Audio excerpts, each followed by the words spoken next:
Pierre and Jean by Guy de Maupassant. Translated by Clara Bell. Recording by Lee Smalley. Chapter 1. "Tchah!"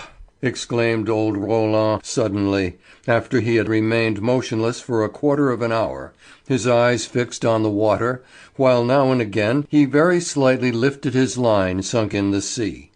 Madame Roland, dozing in the stern by the side of Madame Rosémilly, who had been invited to join the fishing party, woke up and turning her head to look at her husband, said: "Well, well, Jérôme."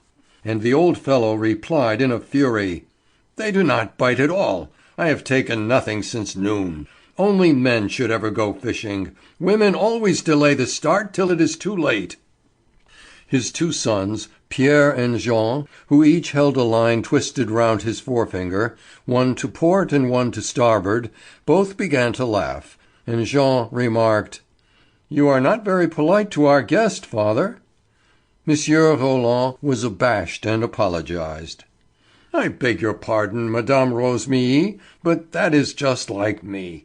I invite ladies because I like to be with them.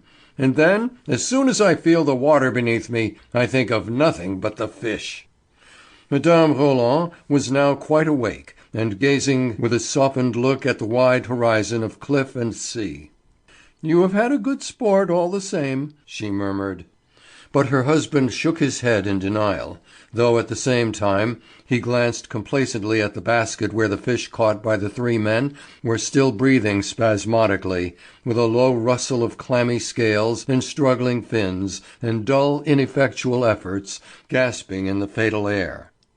Old Roland took the basket between his knees and tilted it up, making the silver heap of creatures slide to the edge that he might see those lying at the bottom, and their death throes becoming more convulsive, while the strong smell of their bodies, a wholesome reek of brine, came up from the full depths of the creel.